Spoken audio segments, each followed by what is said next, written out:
Hello guys, ato ang tutorial karon kay unsaon pagbuhat gold material sa VRay. So, ang una yung button kay usbon sa ninyo inyong setting. Sunda lang ang ako ang setting diri.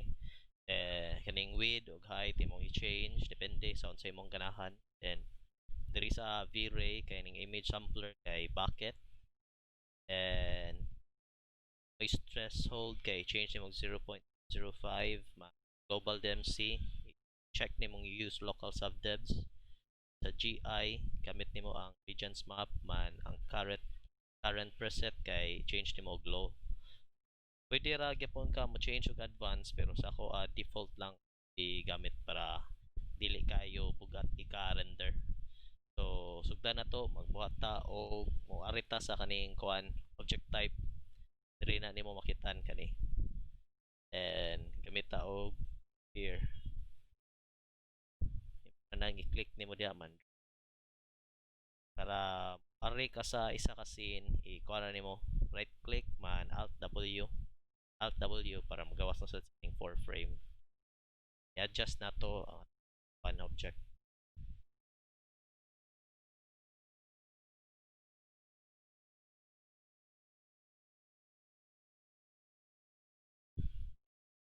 siya kay guys kung may madungga na saba sa background kay na tamang gud niya ako ang kuan ang headset katong foam niya man ani click ka sa M tapos ang material edit nyo kang 3D Max hay na was labaw na kung bago pa so onto ni siya default sa 3D Max so ako i-change na ako compact material edit siya ni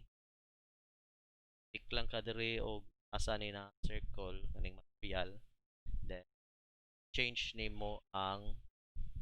use so ako kay 60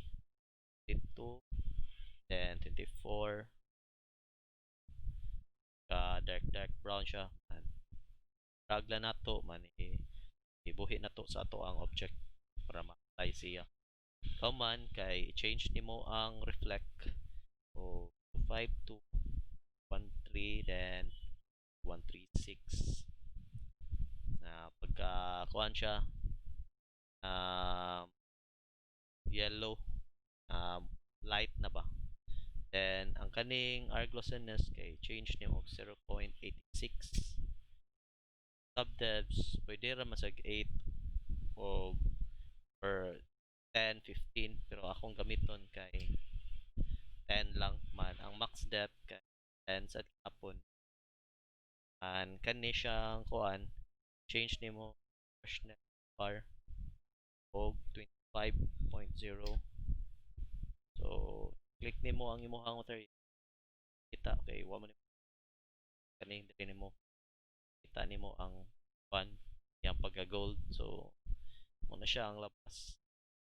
karon kay atong i-check sa render kung okay ba ora jud nimo usbon ra nimo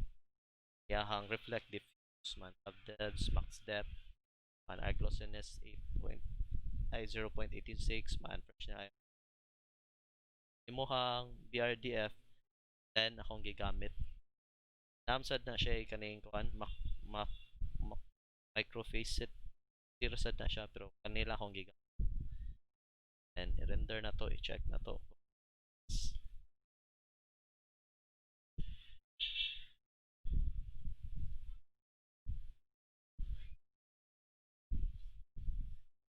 sasad kay ang imuhang material na gold kay magdepende sa na siya ang labas labaw na kung ang environment kay abi kayo ang pipe kay murag ayag kay siya kani so far okay raman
Anira ang pagbuhat o gold na material sa